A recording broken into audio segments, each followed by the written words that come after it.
मंगलमय मंगल करण वीतराग विज्ञान। नमुताई जाते भये अरहंतादिमान। करि मंगल करि हो महा ग्रंथ करन के काज।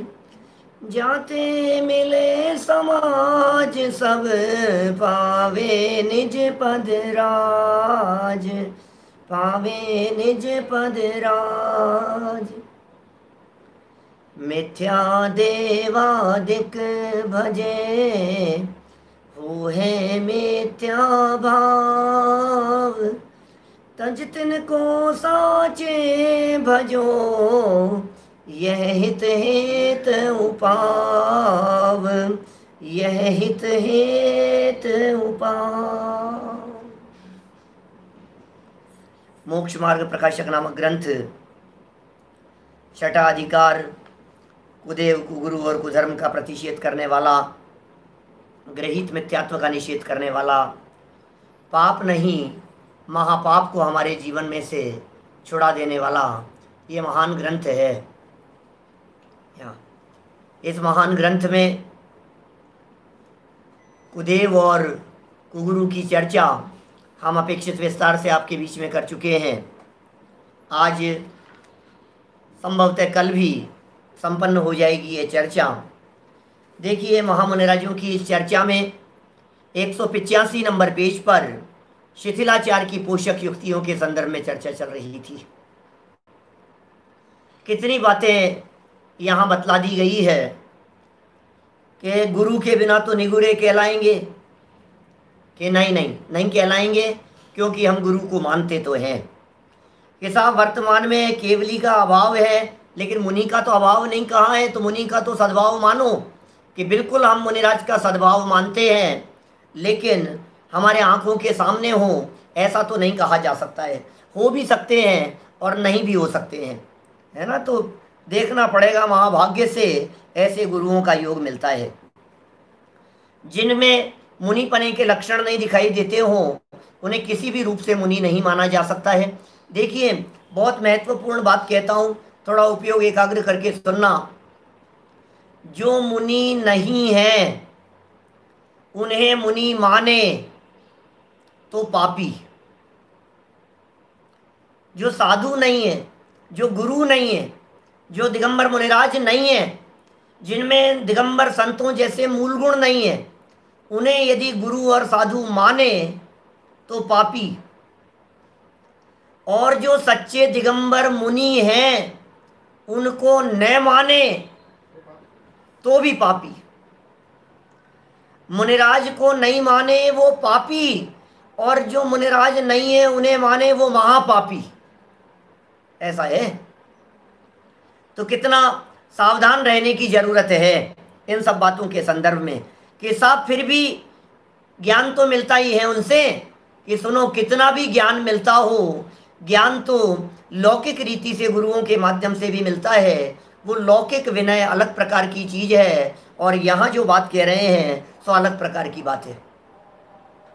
लौकिक विनय तो माता पिता की भी होती है, लौकिक विनय तो हमारे बड़ों की भी होती है। हमने विनय संपन्नता में 2 दिन पहले चर्चा की आपसे। करी विनय बहुगुण बड़े जन की ज्ञान का पावे उदा। तो ज्ञान का उदय प्राप्त करने हेतु बड़ों की और बड़े गुणवान लोगों की विनय तो की ही जाती है, की जाएगी, कोई बात नहीं। बड़ों की विनय करेंगे, गुरुओं की विनय करेंगे, लेकिन यहाँ तो धर्म का प्रयोजन है भाई साहब। यहाँ तो देवशास्त्र गुरु का प्रयोजन है। यहाँ तो सच्चे वीतरागी दिगंबर गुरु, पंच परमेष्ठियों में आने वाले गुरुओं की चर्चा की जा रही है। तो यहाँ तो चारित्रम खलु धम्मो ये लक्षण लागू होगा। चारित्र ही वास्तव में धर्म है। असली धर्म तो चारित्र ही है, और जिनमें उत्कृष्ट चारित्र मूल गुणों का पालन जैसा दिखाई देता है उन्हें ही सच्चा गुरु जानना।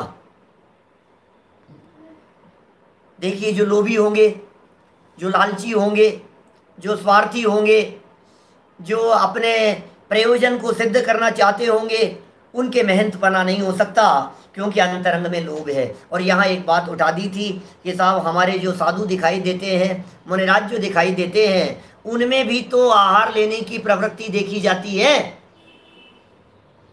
मुनिराज भी तो आहार लेते हुए दिखाई देते हैं कि भैया आहार लेते हैं, लेकिन बहुत भावपूर्वक यदि कोई उन्हें आहार देवे तो आहार ग्रहण करते हैं, अन्यथा वे आहार भी ग्रहण नहीं करते। दातार के द्वारा किंचित भी यदि चूक दिखाई देती है तो वे आहार ग्रहण नहीं करते। वे शक्ल देख करके आहार नहीं लेते, वे नवदा भक्ति देख करके आहार लेते हैं। चेहरा देख करके, बाहर में वैभव देख करके, धन संपत्ति आदि देख करके वे आहार ग्रहण नहीं करते। वे आहार ग्रहण करते हैं उसकी भक्ति देख करके, उन्हें पता लग जाता है। देखिए आप तो क्या कह रहे हैं, यहाँ आहार की चर्चा हो गई, इसलिए बोले ये प्रकरण देखिए 185 पेज पर नीचे से 6ठी 7वीं लाइन देखिए क्या कह रहे हैं। निर्ग्रंथ के सिवा अन्य जीव सर्व प्रकार गुणवान नहीं है। माने निर्ग्रंथ के सिवा पूरी तरह से गुणवान लोग दुनिया में नहीं हो सकते हैं। इसलिए गुणों की अपेक्षा महंतता हो और दोषों की अपेक्षा से हीनता भाषित हो, निशंक की स्तुति कैसे की जा सकती है। कुछ गुण हो, कुछ दोष हो, गुण बहुत सारे हो और थोड़े बहुत दोष भी पाए जाते हो, तो स्तुति तो नहीं हो सकती है उनकी। फिर नीचे से दूसरा पैराग्राफ, तथा निर्ग्रंथ सिवा अन्य जीव जैसा धर्म साधन करते हैं वैसा निर्ग्रंथ सिवा अन्य जीव, ये महत्वपूर्ण बात है, ध्यान देने योग्य। निर्ग्रंथ नहीं, निर्ग्रंथ के सिवा जो अन्य जीव हैं, जो निर्ग्रंथ नहीं है, जो साधु नहीं है, जो अन्य जीव हैं, जो परिग्रहधारी हैं, जो वेशधारी हैं, जो ग्रंथ से युक्त हैं, ग्रंथी माने परिग्रह से युक्त हैं, निर्ग्रंथ सिवा अन्य जीव, दूसरे जीव जैसा धर्म साधन करते हैं वैसा वे उससे अधिक धर्म साधन गृहस्थ भी कर सकते हैं। मुनिराज से ज्यादा तो नहीं कर सकते, भावलिंगी संतों से ज्यादा तो नहीं कर सकते हैं, लेकिन जो भ्रष्ट हैं उनसे ज्यादा तो गृहस्थी पाल लेते हैं। कोई मान लीजिए दिगंबर वेश धारण करके कोई भ्रष्ट हो गए तो उनसे ज्यादा आचरण पाले तो गृहस्थी हो जाते हैं। ऐसा भी हो सकता है गृहस्थ है वो परिग्रह परिमाण व्रत का धारी हो और कोई साधु हो करके लंबे चौड़े पैसों का, बिजनेस का हिसाब किताब रखता हो। क्या लंबे चौड़े बिजनेस पैसे का हिसाब किताब रखता हो, वो जो व्यक्ति है उसकी तुलना में गृहस्थ अच्छा हो गया कि नहीं। गृहस्थ कदाचित ऐसा हो सकता है मोबाइल नहीं रखता हो और कोई साधु हो करके मोबाइल रखे, तो अब बात तुलना करो ना आप दोनों की कि साहब ये तो साधु हैं, लेकिन साधु जैसा आचरण कर रहे हैं उससे अच्छा तो गृहस्थ करते हुए दिखाई दे रहे हैं। बहुत से गृहस्थ, व्रती गृहस्थ, प्रश्न किया स्वयं नहीं उठाया, वैसा वे उससे अधिक साधन गृहस्थ भी कर सकते हैं। वहां गुरु संज्ञा किसको होगी, बोलो ज्यादा अच्छा आचरण करने वालों को या वेश धारण करने वालों को। इसलिए जो बाह्याभ्यंतर परिग्रह रहित निर्ग्रंथ मुनि है उन्हीं को गुरु जानना। बाह्य और अभ्यंतर दोनों प्रकार से जिनके निर्ग्रंथता है, दोनों प्रकार से जिनके परिग्रह का त्याग है, बहिरंग में परिग्रह नहीं है और अंतरंग में परिग्रह के प्रति अपनापन और तन्मयता और लगाव नहीं है, उन्हें ही गुरु जानना। अब एक बहुत सुंदर प्रश्न उठाया है यहाँ, जिस पर थोड़ी बहुत चर्चा करनी है हमारे को आज। यहाँ कोई कहे ऐसे गुरु तो वर्तमान में यहाँ नहीं है।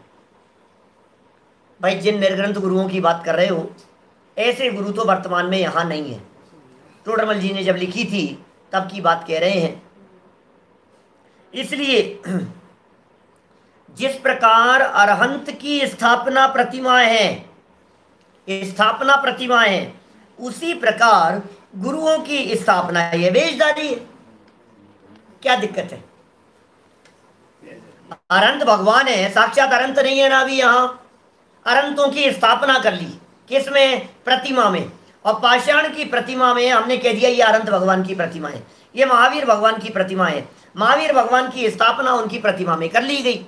अब ऐसे ही कह रहे हैं सच्चे जो दिगंबर मुनिराज होते हैं उनकी स्थापना इन वेशधारियों में कर ली। ऐसा कोई व्यक्ति कहे, अरे भाई आप जानते हैं स्थापना, कुछ नए लोग भी होंगे हो सकता है, स्थापना जानते हैं आप? स्थापना क्या होता है? स्थापना निक्षेप क्या चीज है?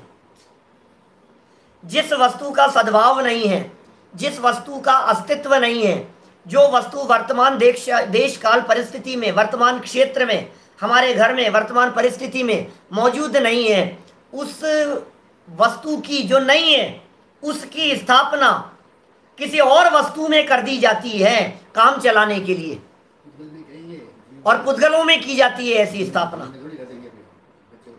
स्थापना निक्षेप का विषय चेतन नहीं बनते हैं। बहुत महत्वपूर्ण बात कह रहा हूं, बहुत गंभीर बात कह रहा हूं। स्थापना निक्षेप का विषय चेतन नहीं बनते हैं। चेतनों में स्थापना नहीं होती है। चेतनों में तो फिर वो पार्ट कराया जाता है, और वो भी जहां पूज्यत्व का व्यवहार हो वहां तो पार्ट भी नहीं कराया जाता है। पंच कल्याणक प्रतिष्ठा महोत्सवों में इंद्र बना दिए जाते हैं, सौधर्म इंद्र बना दिए जाते हैं, स्वर्ग के देव बना दिए जाते हैं, अष्ट कुमारियां और 56 कुमारियां बना दी जाती है, लोकांतिक देव बना दिए गए, विद्याधर राजा बना दिए गए, भूमि गोचरी राजा बना दिए गए, सब बना दिए। यहां तक कि तीर्थंकर के माता पिता भी बना दिए गए, लेकिन किसी को तीर्थंकर बना करके बिठा दो, बोलो तीर्थंकरों की भी कर लो ऐसा कोई पार्ट करने वाला। राजा ऋषभ देव बना करके भी बिठा दो किसी को। नीलांजना तो बना दिया आपने नृत्य करने के लिए, लेकिन राजा ऋषभ देव भी बिठा दो ना आप। बाल तीर्थंकर का जन्म हुआ और कोई व्यक्ति आकर के ये कहे कि साहब हमारे आज ही एक बच्चे का जन्म हुआ है, आज ही बच्चे का जन्म हुआ है, एक काम करो पलना झूलने के अंदर हमारे बच्चे को झुला झुला लो वहां, बाल तीर्थंकर बना करके। संभव है ऐसी बात? वहां पूज्यत्व का व्यवहार है, वहां परमात्मापन का व्यवहार है। ख्याल में आ रही है बात? ये नहीं हो सकता है भाई साहब। ये माने आप राजा बना दो, महाराजा बना दो, इंद्र बना दो, चक्रवर्ती बना दो, सम्राट बना दो, कृष्ण बलदेव बना दो, जो चाहो सो बना दो, लेकिन तीर्थंकर बना करके किसी को बैठा दो, ये नहीं चलेगा। जिनमें पूज्यत्व का व्यवहार होता है उनकी स्थापना किसी व्यक्ति में नहीं की जाती है, और यदि किसी व्यक्ति में उनकी स्थापना हो गई हो तो फिर अनर्थ हुए बिना नहीं रहेगा। आपको मालूम है आज के 30 साल पहले रामायण आती थी टीवी की स्क्रीन पर, नया नया सीरियल चला था। अरुण गोविल ने राम का पार्ट किया था, दीपिका ने सीता का पार्ट किया था। वे बतलाते हैं और उस समय की घटनाएं आप लोगों को पता होगी। जब वो राम का चरित्र, राम का पार्ट करने वाला व्यक्ति जब वो किसी होटल रेस्टोरेंट में सिगरेट पीता हुआ शराब देखता था, वो शराब सहित कोई व्यक्ति उन्हें देखते थे, तो कैसी स्थिति होती थी उनकी, ये कैसे राम हो सकते हैं? वो उस रूप में स्वीकार ही नहीं करते। समझ में आ रही है बात? वो तो उसको राम के रूप में देखना चाहते हैं। टीवी की स्क्रीन पर जिन्हें भगवान के रूप में देख लिया है, अब वो उसे गृहस्थ जीवन में भी, घर गृहस्थी में भी भगवान जैसे देखना चाहते हैं। लोग सड़कों पर उनके पैर पड़ जाया करते थे, ऐसी घटनाएं बहुत घटी है। क्या बोलो? माने क्योंकि पूज्य दिख रहे हैं ना, कैसे बर्दाश्त करेगा कोई व्यक्ति? इन बातों को कैसे बर्दाश्त किया जा सकता है? इसी तरह से कह रहे हैं जो गुरु हैं हमारे, अरहंत भगवान की स्थापना प्रतिमा में तो कर दी है, अरिहंत भगवान की स्थापना मूर्ति में तो की जा सकती है, लेकिन मेरे में कर दो, आप में कर दो, किसी व्यक्ति में कर दो, ऐसा नहीं हो सकता है। जैसे तीर्थंकरों की स्थापना प्रतिमा में ही हो सकती है, किसी व्यक्ति में नहीं, ठीक इसी तरह से गुरुओं की स्थापना भी किसी वेशधारी में नहीं की जा सकती है। और बहुत सुंदर जवाब दिया। देखो अभी तो प्रश्न पढ़ा है हमने, जवाब तो पढ़ा ही नहीं है टोडरमल जी का। जवाब देखो जरा 186 नंबर पेज पर ऊपर उत्तर, जिस प्रकार राजा की स्थापना चित्रादि द्वारा करे तो वह राजा का प्रतिपक्षी नहीं है। क्या गजब उदाहरण दिया। राजा की स्थापना करनी है, राजा के चित्र में कर दो, चलेगी, किसी दूसरे में नहीं कर सकते। अच्छा, आप अपने पिता की स्थापना पिता के चित्र में तो कर सकते हैं, लेकिन किसी दूसरे व्यक्ति में पिता की स्थापना नहीं कर सकते। नए व्यक्ति थोड़ी ना पिताजी हो जाएगा। पिता की स्थापना पिता के चित्र में तो हो सकती है, उन्हीं का चित्र है, और स्थापना निक्षेप से हम उनको पिताजी भी कहेंगे, ये हमारे पिताजी है, और उस चित्र का अभिनय भी नहीं करेंगे, उस चित्र का अपमान भी नहीं करेंगे, है ना, क्योंकि वो पिताजी है। इसी तरह से कह रहे हैं राजा की स्थापना चित्रादि द्वारा करे तब तो कोई ठीक दिक्कत नहीं है बिल्कुल भी। अरे रामचंद्र जी की स्थापना की थी ना भरत जी ने। 14 वर्ष के लिए जब रामचंद्र जी सीता लक्ष्मण वनवास के लिए चले गए थे, तो उनके छोटे भाई भरत के द्वारा राज्य चलाते समय रामचंद्र जी की खड़ऊ चरण पादुका उसको सिंहासन पर रख करके स्थापना कर दी थी ना कि ये रामचंद्र जी हैं। लेकिन किसी दूसरे बच्चे को बिठा दे रामचंद्र जी बना करके, ये तो नहीं हो सकता है भाई। चेतन की स्थापना अचेतन में करे वहां तक तो चले, लेकिन एक चेतन के पूज्यत्व व्यवहार की स्थापना दूसरे चेतन में नहीं हो सकती है। यदि किसी दूसरे चेतन में उसकी स्थापना कर दी गई तो फिर विरोध भाव जागृत होगा, क्योंकि वो तो प्रतिपक्षी है। चांदीवाल जी साहब, किसी प्रतिपक्षी को ऐसा नहीं खड़ा किया जा सकता है, किसी विरोधी व्यक्ति को उसकी जगह पर स्थापना करके नहीं बिठाया जा सकता है। जब ये कहते हैं ना अश्वमेघ यज्ञ की चर्चा आती है, सुनते हैं अपन, रामचंद्र जी ने अश्वमेघ यज्ञ किया और सीता वनवास दे चुके थे उसके पहले, तो फिर उन्होंने सोने की सीता को बिठाया, किसी दूसरी सीता को नहीं बिठाया। बोलो, अश्वमेघ यज्ञ के दौरान ये काम नहीं किया उन्होंने कि वो सीता की जगह किसी दूसरी पत्नी को सीता बना करके, अपनी पत्नी बना करके बिठा देवे, नहीं चलेगा। गोल्ड की सीता बनाई और उसे वहां स्थापित किया और फिर कार्य किया। सो बात कितनी गंभीरता से यहां कहना चाह रहे हैं। टोडरमल जी की पंक्तियों में कितना दम है, और शिष्य का प्रश्न, उस प्रश्न का कितना सटीक जवाब दिया है पंडित जी ने।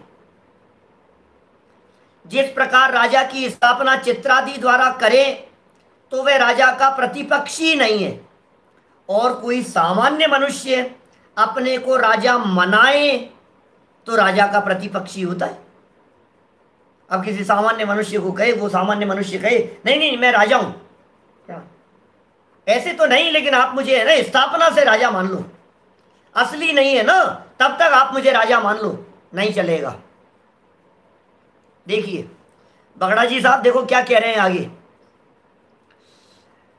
उसी प्रकार अरहंतादिक भी पाषाण आदि में स्थापना बनाए तो उनका प्रतिपक्षी नहीं है। पाषाण में स्थापना बना दी होती है ना, अचेतनों के अंदर कितनी स्थापना तो रोजाना ही करते हैं अपन। 4 प्रकार के निक्षेप कहे तत्वार सूत्र में। नाम स्थापना द्रव्य भाव तस्तन्यास है। नाम स्थापना द्रव्य भाव तत् न्यास है। नाम स्थापना द्रव्य और भाव इनसे निक्षेपित करना, तो उसमें स्थापना निक्षेप का क्या विषय है, काम चलाने के लिए किया जाता है। इस तरह का रोजाना अपन चंदन चढ़ाते हैं, पुष्प चढ़ाते हैं, नैवेद्य चढ़ाते हैं, दीप धूप चढ़ाते हैं, ये सब स्थापना निक्षेप के विषय हैं। आजकल इनमें भी छल चलने लगा है बहुत ज्यादा। ऐसा छल चलता है, अनेक लोग ये कहते हैं तुम बोलते तो दीपक हो क्या, और चढ़ाते हो वो नारियल गोले की, कोकोनट के जो है पीस, उनको आप चढ़ाते हो कलर करके, बोलते तो दीप हो और चढ़ाते ये हो, तो तुम पूजा में झूठ बोलते हो। ऐसा कहकर के दीपक जलाने का उपदेश लोग देने लगे हैं। ये साहब ये झूठ लगेगा।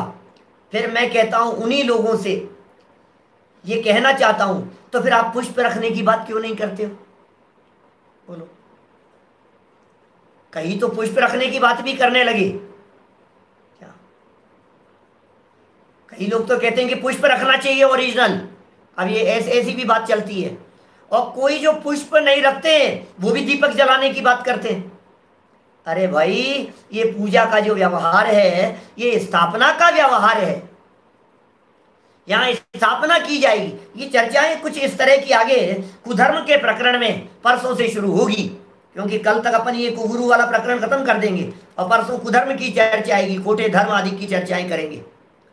लेकिन ये जो पूजन पद्धति का व्यवहार है ये स्थापना निक्षेप का व्यवहार है। और फिर यदि आप इस स्थापना को नहीं मानेंगे तो फिर आप तो न मालूम क्या क्या कह रहे हो, बावन चंदन ये वो दुनिया भर की चर्चाएं, कल्प वृक्ष का, क्षीरोदधि का जल, तो फिर लाओ ना, फिर क्यों झूठ बोल रहे हो आप? उन सब की स्थापना भी तो हमने कर ली है ना उसमें। ख्याल में आ रही है बात? हम इस क्षीरोदधि के जल की स्थापना कर दी, हमारे कलश में जो जल भरा हुआ है उसमें। चंदन की स्थापना कर दी उस सुगंधित जल में। तो कहने का प्रयोजन यह है कि भाई स्थापना जो की जाती है ये पाषाण आदि में की जाती है, अचेतन वस्तुओं में की जाती है। अचेतन वस्तुओं में स्थापना बनती है। देखिए, उसी प्रकार अनंत आदि की पाषाण आदि में स्थापना बनाए तो उनका प्रतिपक्षी नहीं है। और कोई सामान्य मनुष्य अपने को मुनि बनाए, सामान्य मनुष्य है और कह रहा है मैं तो मुनि हूं, अकेला दिगंबरों में नहीं चलता है, श्वेतांबरों में, स्थानकवासियों में, हिंदुओं में, अजैन लोगों में, जैनेतर लोगों में, सब में आचार्य नाम मिलेंगे आपको। पीछे कहे थे ऐसे शब्द पंडित जी ने, कहते ना महंतता धारण करें, ऊंची पदवी धारण करके। तो आप नाम रख लिया, नाम तो बड़े बड़े रख लिया आपने। देखिए, और तो वह मुनियों का प्रतिपक्षी हुआ। सामान्य मुनि यदि मुनि बनाए अपने आप को तो वह मुनियों का प्रतिपक्षी हुआ। इस प्रकार भी स्थापना होती हो तो अपने को अरहंत भी मनाओ। आ गई ना वही बात। अरे यदि गुरुओं की ऐसी स्थापना संभव हो तो अपने आप को अरहंत भी मनाओ। ऐसा कहो कि अरियंत हैं, अरियंत का भी पार्ट करवाओ किसी से, किसी को तीर्थंकर बना करके बिठाओ और तीर्थंकर बना करके बिठाते हुए उनकी दिव्य ध्वनि खिलाओ। नहीं चलती है भाई साहब, ये नहीं चलेगा। किसी को आपने तीर्थंकर बना करके बिठा दिया, किसी को आपने उपदेश देने के लिए बिठा दिया, नहीं चलेगा, ये नहीं चलेगा। आप समझो तो सही जैन धर्म क्या है, आप समझो तो सही वीतरागता क्या है। लुहाड़िया जी साहब, नरेश जी, बोलो कैसी बात कह रहे हैं यहां। ये बात कितनी गंभीर बात है। जब आप किसी को अरहंत नहीं बनाते, जब आप किसी को तीर्थंकर नहीं बनाते, क्या तो फिर आप मुनिराज की स्थापना किसी और में कैसे कर सकते हैं? और यदि उनकी स्थापना है तो बाह्य में तो वैसा ही होना चाहिए। लो, अरियंत की स्थापना की हमने तो किन में की? कपड़े वाली प्रतिमाओं में नहीं कर सकते भाई। स्थापना में भी तो वही होना चाहिए। स्थापना क्या है? असल की नकल। हम पंचकल्याणक प्रतिष्ठा महोत्सवों में अनेक बार कहते हैं, बोलते हैं, आपने व्याख्यान सुने होंगे, दादा तो हमेशा ही कहा करते हैं ये बात, ये असल की नकल है पंचकल्याणक प्रतिष्ठा महोत्सव। असल की नकल, समझ गए आप? ओरिजिनल पंचकल्याणक जैसे हुए थे तीर्थंकरों के, उसकी नकल है, उसको डुप्लीकेट वैसा का वैसा करने का प्रयास किया गया है। तो ये जो प्रतिमा है ये अरहंत भगवान की नकल है। जैसे साक्षात तीर्थंकर परमात्मा होते हैं, जैसे साक्षात अरहंत भगवान होते हैं, उनकी नकल, उनकी कॉपी, उनकी प्रतिलिपि ये प्रतिमाएं होगी। आप चाहे इसकी प्रतिमा बना दो और फिर कहो कि अरहंत की प्रतिमाएं, ऐसा कैसे चलेगा? अस्त्र शस्त्र लेकर के प्रतिमा बना दो और फिर कहो कि साहब ये अरहंत भगवान की प्रतिमा है, ये नहीं चल सकता है। अरहंतों की जिन प्रतिमा जिन सारखी, कही जिनागम माही। प्रतिपक्षी माने विरोधी। जिन प्रतिमा जिन सारखी, जिनेन्द्र भगवान जैसी है,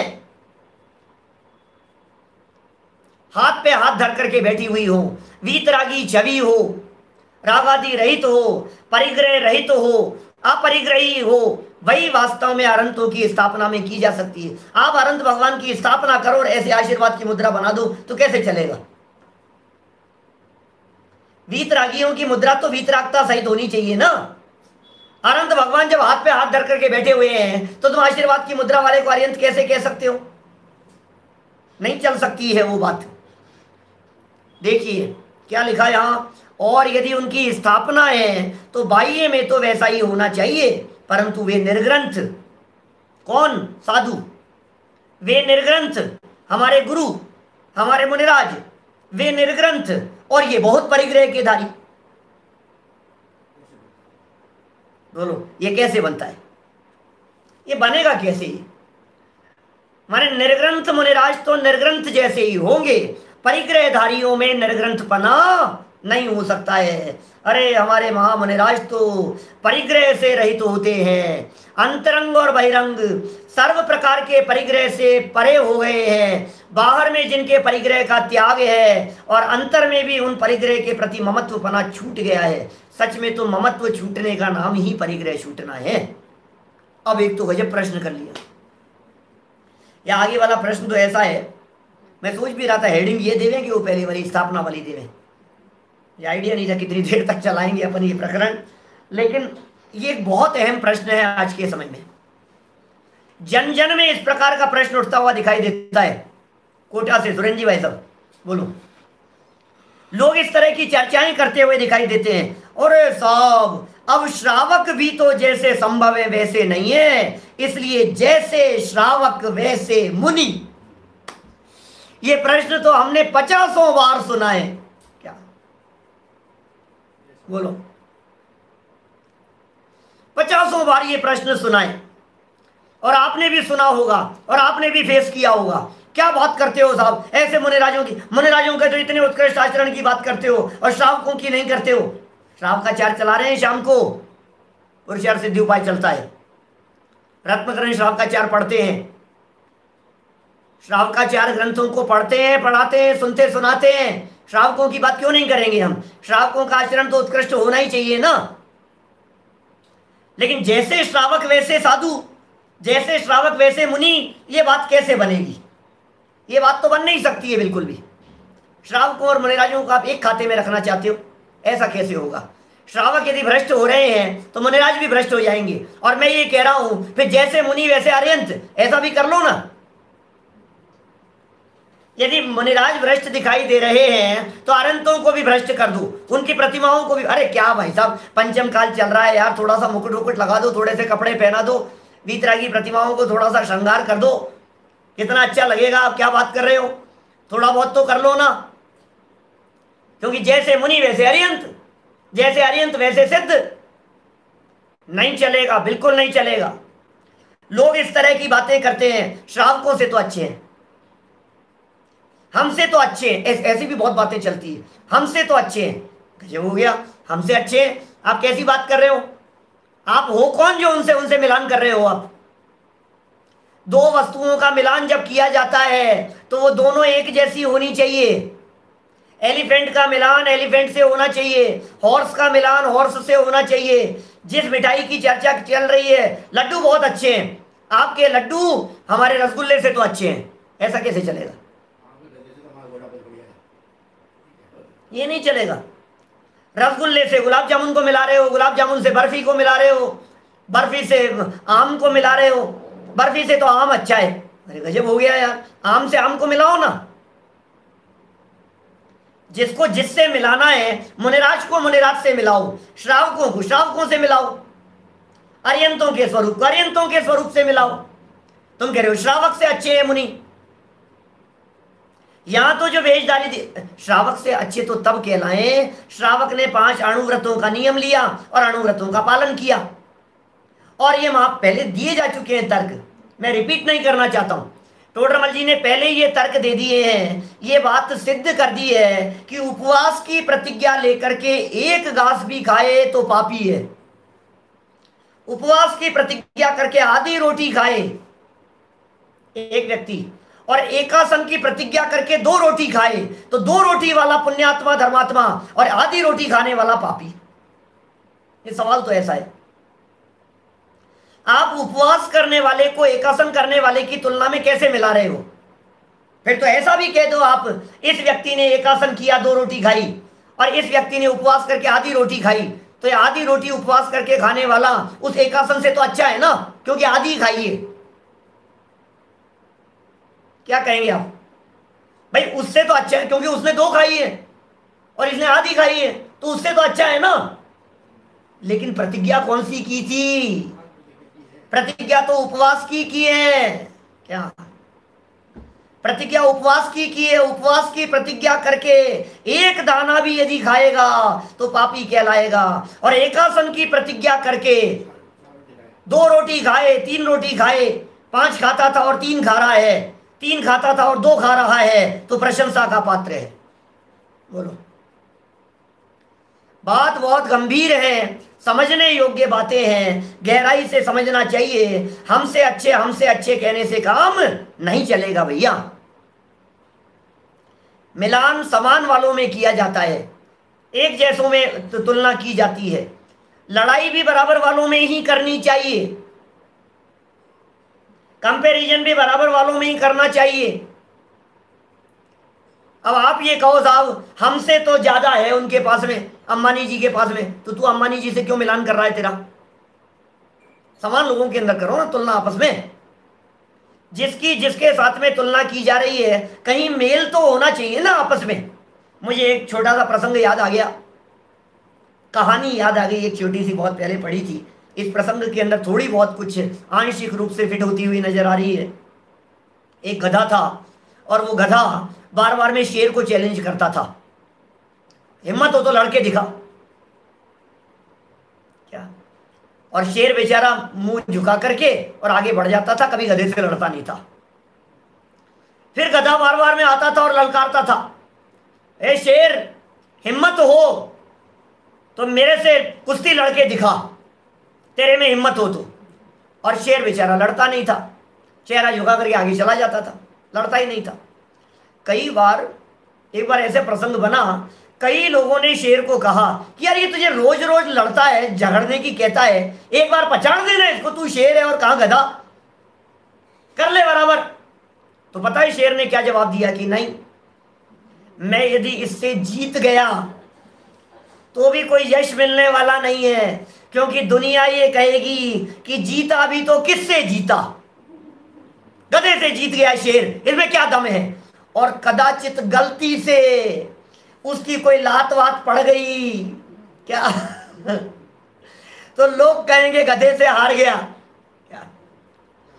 तो मैं इससे लड़ने में समझदारी नहीं समझता हूं क्या? ये मैं उस शेर की समझदारी की बात कर रहा हूं। हम क्यों लड़े उससे?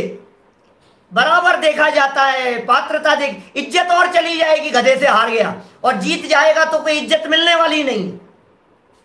मत करो लड़ाई, मत करो झगड़ा, जिसकी जिससे तुलना की जानी हो उसकी उससे तुलना करो, बस सीधी सी बात है। कुश्ती आपको लड़वानी है तो 2 बराबर की हैसियत सी दिखाई देवे तब तो लड़वाओ उनको। 2 साल के बच्चे के साथ में 25 साल के आदमी से कुश्ती लड़वा रहे हो तो कैसे चलेगा? आपकी चवन्नी से तो हमारी अठन्नी बढ़िया है। गजब हो गई, कैसी पागल जैसी बात कर रहे हो क्या? मत आप समझ रहे हैं बात क्या है? आपकी चांदी से तो हमारी सोने की अंगूठी अच्छी है, चांदी से सोने की अच्छी है, ये क्या तुलना का सवाल हो गया? चांदी से चांदी की करो, उसकी प्योरनेस से मिलान करो आपस में कि ये प्योर चांदी है और ये चांदी के अंदर मिलावट है, इस चांदी की तुलना में ये चांदी विशेष दिखाई देती है। गोल्ड की गोल्ड से तुलना करो। माने ये कितने सुंदर तर्क हैं पंडित जी साहब के, सोच सोच करके ऐसा लगता है गजब किया है पंडित जी ने, कमाल कर दिया है भाई साहब। देखिए प्रश्न क्या उठाया है, श्रावक जैसे श्रावक वैसे मुनि, बराबर। अब देखिए श्रावक संज्ञा तो शास्त्र में सर्वगृहस्थ जैनियों की है। श्रावक संज्ञा किसकी है हमारे यहां जिनागम में? सारे गृहस्थ, जितने गृहस्थ दिखाई देते हैं उन सब की हमारे यहां जिनागम में श्रावक संज्ञा है। जैन श्रावकों की, जैनियों की, गृहस्थ जैनियों की। श्रेणिक भी असंयमी था, उसे उत्तर पुराण में श्रावकोत्तम कहा है। राजा श्रेणिक असंयमी व्यक्ति हो या संयमी, 2 प्रकार के श्रावक हो सकते हैं ना। एक अविरति श्रावक है, एक व्रती श्रावक है।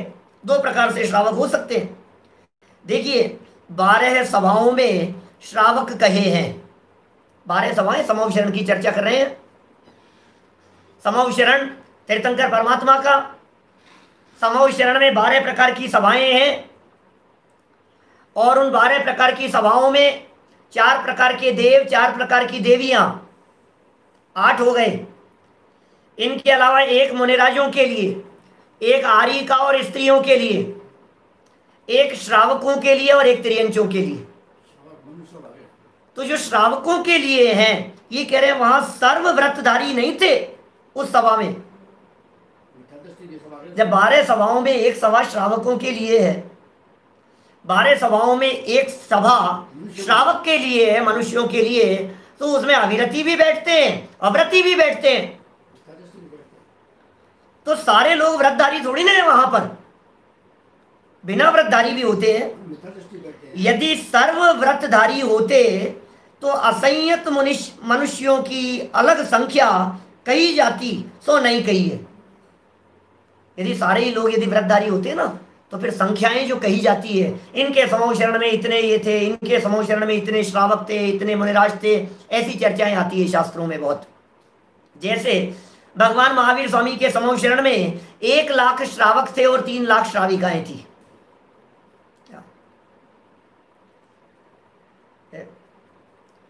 एक सभा में कितने लोग होते हैं ऐसा कोई नियम नहीं है।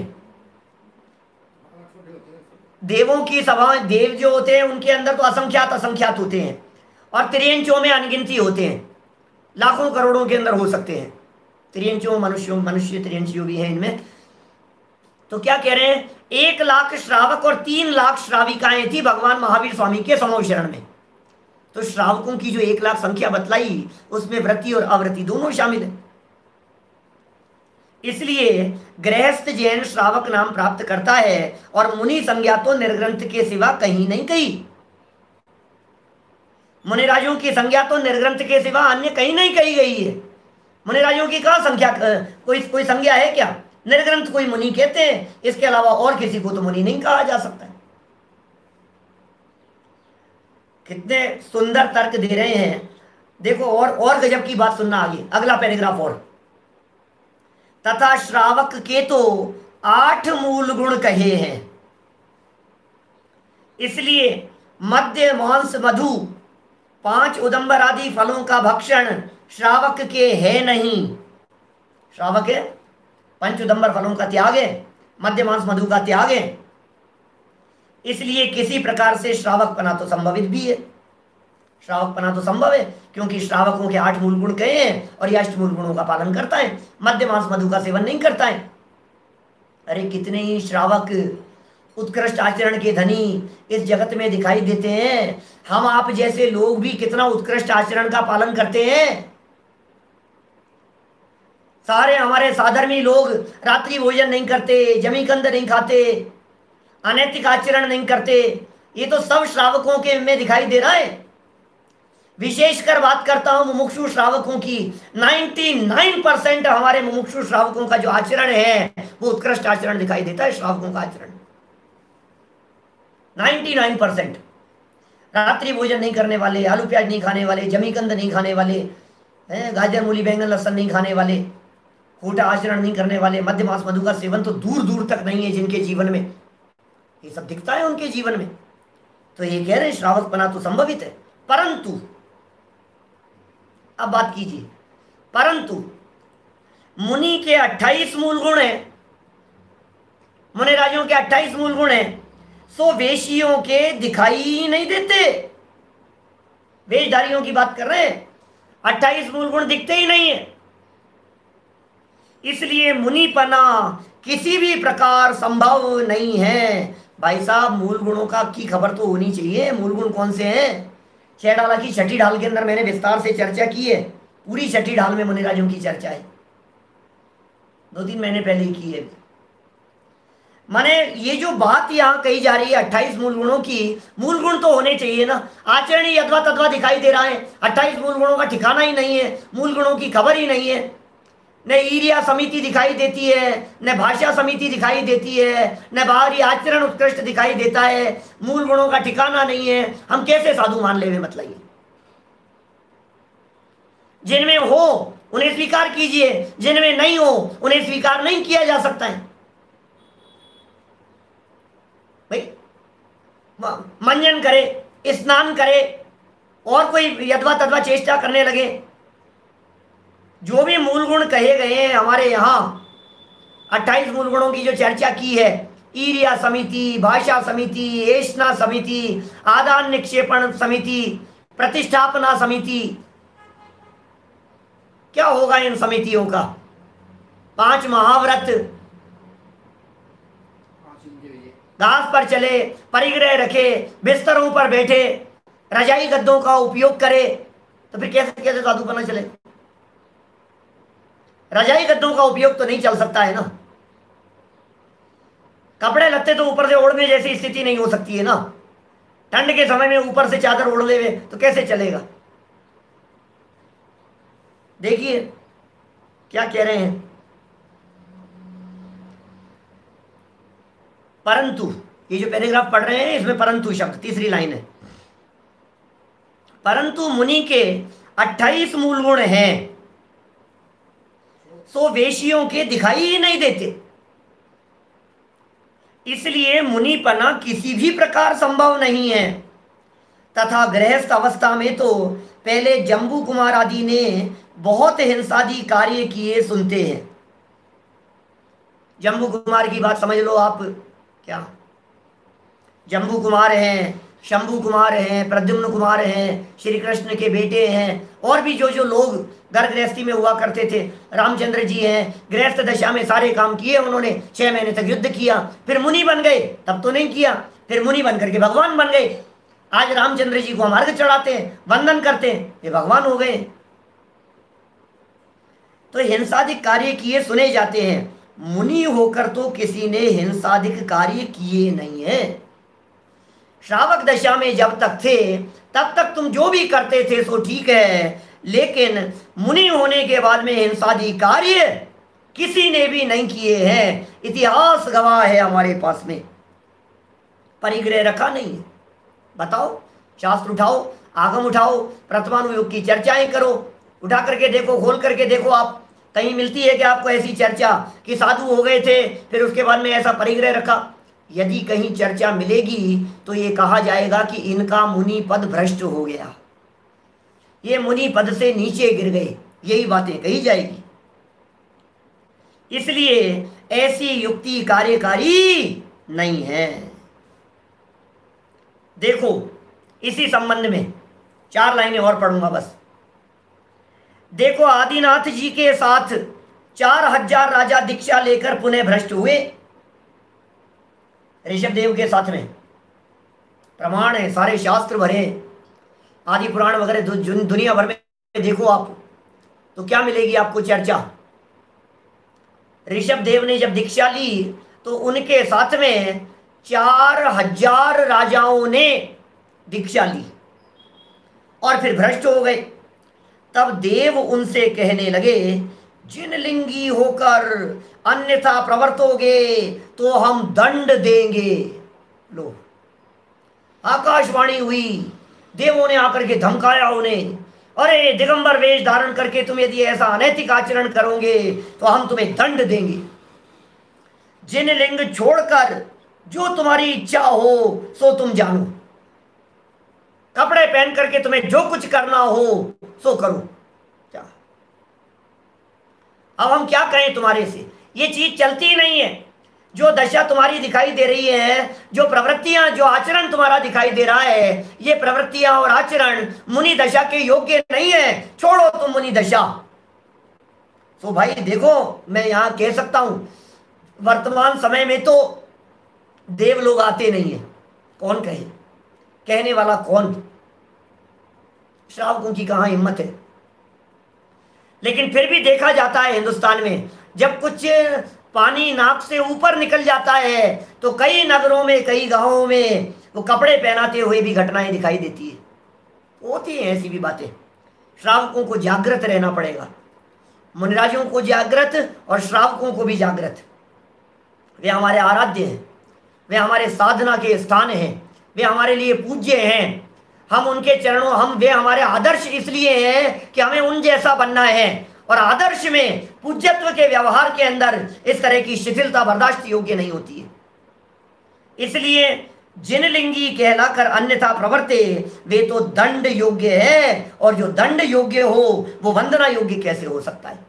जो सजा का अधिकारी हो, जिसे सजा मिलेगी, क्या वो वंदना योग्य नहीं हो सकता है, वो पूजनीय नहीं हो सकता है। इसलिए जो बातें यहाँ जिस विवक्षा से कही गई है उन्हें इसी विवक्षा से समझना, अन्यथा नहीं समझना। बातें बहुत हैं, अभी थोड़ी और कहिए, कल करेंगे इसके बारे में चर्चा। जो बातें यहाँ और विशेष कहने को रह गई है, जिनमें भाई क्या करें, लोकलाज की बात और फिर तत्व श्रद्धान की बात है, अकेले हाथ जोड़ने से क्या होता है, इस तरह की कई बातें और है। कल इस प्रकरण को अपन संपन्न कर देंगे। अभी की बात को हम यही विराम देते हैं। ओम नमः शिवाय। दोपहर की सूचना आज एक विशेष प्रवचन की दी जा चुकी, कल भी दी थी, कल सुबह नहीं दी थी शायद आप लोगों के प्रवचन में, लेकिन दोपहर में 4 बजे सामान्य लोगों की दृष्टि से लेने वाला हूँ। कर्म सिद्धांत की चर्चा करने वाला हूँ, क्योंकि मेरी सभा में जैन लोगों के साथ साथ में दिगंबर भी होंगे, श्वेतांबर भी होंगे, अजैन भी होंगे, अजैन लोग भी सभा में होंगे। तो चर्चा चलेगी कर्म सिद्धांत की उपयोगिता। कर्म सिद्धांत यूनिक सिद्धांत है हमारा जैन परंपरा में। उसकी चर्चा दोपहर में ठीक 4 बजे से आप ही के घर पर, आप ही के मोबाइल पर लोगों को सूचित कर सकते हैं, और उसका जो पंपलेट है वो भी डाल दिया जाएगा आप लोगों के ग्रुप पर। निज निधि निज में बताई यह अनंत उपकार है, उसके लिए जिन वाणी माँ को वंदना शतवार है, वंदना शतवार है। 9 बाणों का मंत्र।